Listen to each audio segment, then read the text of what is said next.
Okay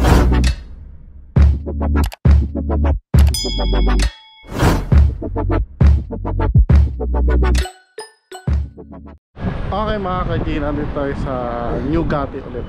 Mababa tayo ng train, tapos punta naman tayo sa simbahan sa St. Stephen Basilica. First time din natin pupunta sa lugar na yan, kaya punta na tayo at tingnan natin yung mga dadaanan natin. Around 15 minutes na lakad papunta sa St. Stephen Basilica. Let's go! Okay mga ka-G, second destination tayo dito sa Budapest.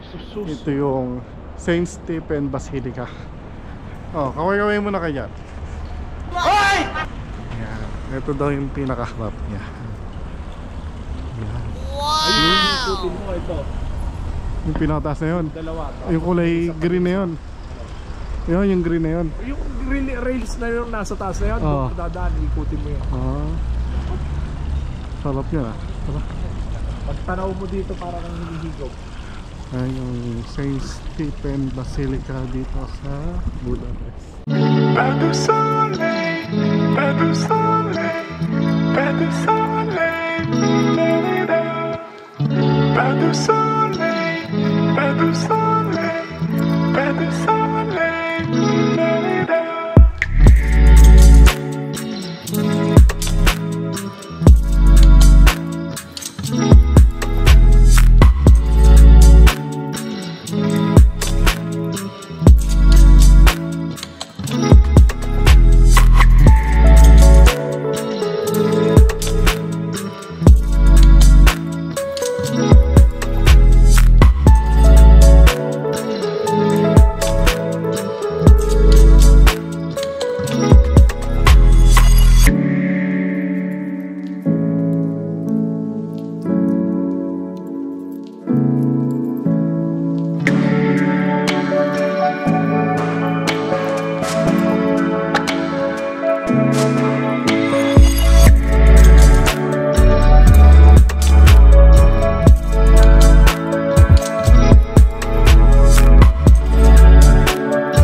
Okay, nandito tayo. Ayan yung simbahan dito, St. Stephen's Basilica. Kasi dami na rin mga turista rin. Mga magsisimba rin yung iba dyan. Yung mga Pilipino rin tayo nakikita. Pero pag akit yata doon sa may pinaka-tore ay 4,500 foreign ang bayad. Tingnan natin kung makakakit. Subukan natin. Let's go. Okay, nandito na tayo sa loob ng St. Stephen Basilica. Ayan, para mag-video-video tayo. Tingnan natin yung ganda ng simbahan na to. Ito yung pinakamalaking simbahan yata dito sa Hungary or Budapest. Pero maraming church dito sa Hungary. Iba-iba lang yung laki ng simbahan. Pero ito yung pinakamalaki. Ayan, dito natin.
A few moments later. Okay mga kaji, tapos na tayo magsimba sa St. Stephen's Basilica. Ngayon uuwi na tayo kasi medyo sobrang lamig pa rito, grabe. Yung mga ibang tourist spot dito sa Budapest papasyaran na lang ulit natin pag medyo umaraw-araw na dahil sobrang lamig ba. Ngayon uuwi na tayo at tatapos na natin tong vlog natin. At least meron na tayong dalawang napuntahan dito sa Budapest. Kaya sa mga susunod na vlog natin lilibutin pa natin yung Budapest, or malay natin ibang country naman na pasyalan natin soon, di ba? For now hanggang dito na lang at magkita-kita tayo next vlog. Balik lang muna tayo sa train station. Let's go!